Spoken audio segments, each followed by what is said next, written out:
Ini adalah hari terburuk dalam hidupku. Jam dinding belum menunjukkan tengah hari, tapi aku sudah marah-marah. Alasannya adalah aku kehilangan barang. Selalu uang, baju, ponsel, kartu kredit. Kamu juga pasti begitu. Tapi cukup, waktunya mengakhiri ini. Jadi, aku bangun pukul 7 pagi, lalu membuat kopi.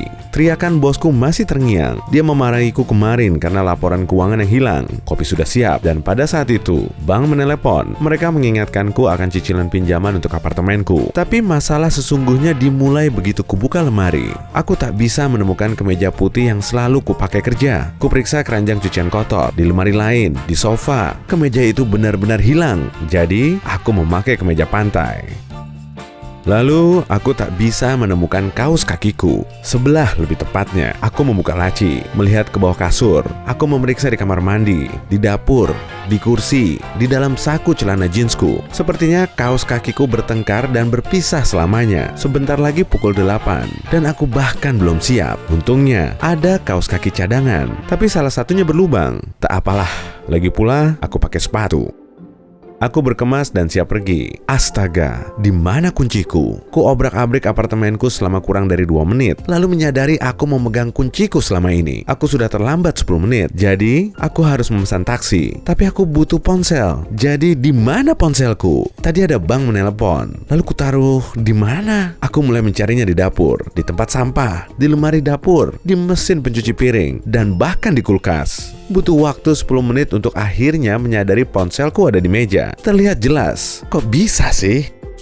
Aku pergi dan menunggu taksi. Bosku menelepon. Aku takut menjawabnya. Jadi, kuaktifkan mode senyap. Aku membayangkan masuk kantor dan langsung melihat wajah marah bosku. Tunggu, aku butuh kartu kunci untuk masuk kantor. Tapi di mana dia? Mungkin tertinggal di apartemen. Aku kembali ke apartemen untuk mencarinya. Itu kartu kecil yang selalu kusimpan di dompet. Tapi sekarang tidak ada. Aku mencari di bawah bantal sofa, di bawah meja, di bawah selimut. Bos menelponku lagi. Ku jawab telepon dan berbohong bahwa aku terjebak macet. Akhirnya, kutemukan kartu kunci itu di celana yang kupakai kerja kemarin. Aku keluar dari apartemen dan melihat taksiku pergi. Sopirnya menunggu terlalu lama. Aku memesan taksi baru dan akhirnya pergi ke kantor. Aku pulang larut malam, lalu berbaring di kasur, kelelahan. Aku tak mau mengulang lagi hariku di kantor. Jadi, kuceritakan sedikit saja. Aku datang ke kantor siang hari, ditegur, surel penting dari seorang rekanku hilang, dan lupa kata sandi komputerku. Aku memutuskan mencari tahu cara tidak lagi kehilangan barang dan penyebab ini terjadi.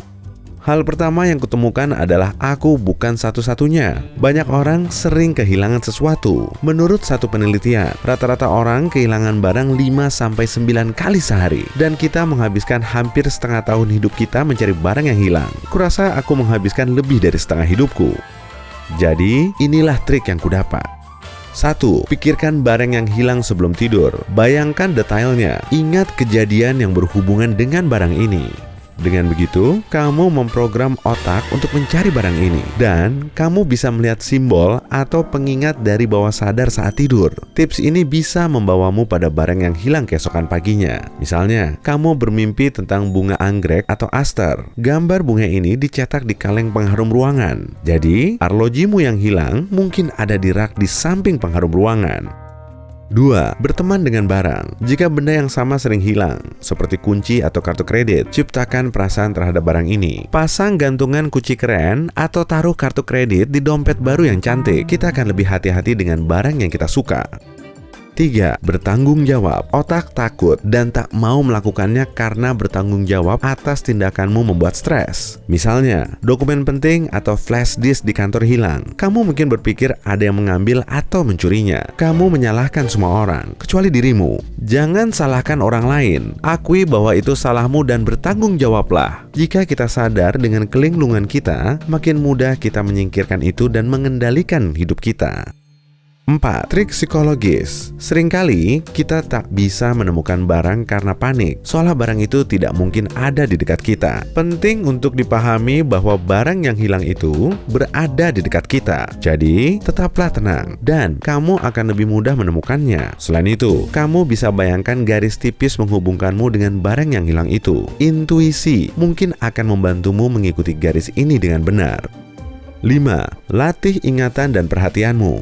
Langsung katakan, kunci ada di atas meja saat kamu menaruh kunci di meja sepulang kerja. Tanda pikiran seperti itu akan membantumu mengingat barangmu. Atau kamu bisa mulai dengan ingatan terakhir yang berhubungan dengan barang yang hilang itu. Di mana kamu terakhir melihatnya, bangun gambar detail kejadian pada saat itu, dan itu akan membawamu pada tujuanmu. Dan sebaiknya, sediakan tempat untuk barang penting dan selalu taruh di sana. Sigmund Freud membantuku dengan semua itu. Aku mempelajari penelitiannya di bidang psikologi dan perilaku tidak sadar, lalu menemukan bahwa kita kehilangan barang karena menginginkannya. Otak kita melakukan ini secara tak sadar, membuat hasrat tersembunyi kita terwujud. Awalnya aku tak percaya, kartu kredit, kunci, ponsel, uang, dan semacam itu. Aku ragu diriku ingin menyingkirkan semua ini. Tapi kemudian aku melihat hari terburukku dari sisi lain.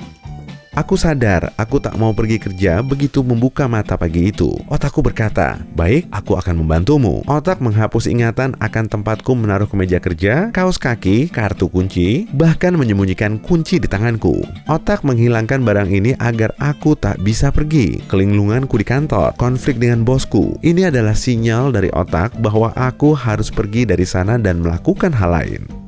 Aku tak bisa menemukan ponsel di dapur untuk sementara waktu meski ponsel itu ada di depanku. Otak menyembunyikannya dariku karena tak mau ada telepon dari bank dan bosku.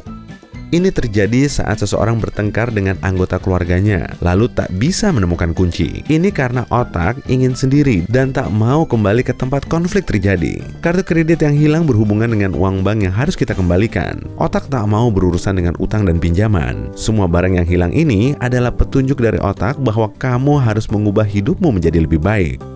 Bagaimana ini membantuku? Aku berganti pekerjaan, dan sekarang aku senang bangun pagi. Aku belum membayar cicilanku ke bank, tapi aku mulai lebih berhati-hati mengeluarkan uang dan berhenti membeli barang yang tak perlu. Aku mencoba lebih jarang bertengkar dengan orang di telepon. Hasilnya, aku menjadi lebih bahagia dan akhirnya tak kehilangan barang lagi. Hari terburuk dalam hidupku ternyata menjadi hari terbaik. Hey, jika kamu belajar hal baru hari ini, klik tombol suka di video ini, lalu bagikan pada teman-temanmu. Inilah beberapa video menarik lainnya yang bisa kamu tonton. Klik saja video di salah satu sisi layar. Dan ingat, tetaplah di sisi terang kehidupan.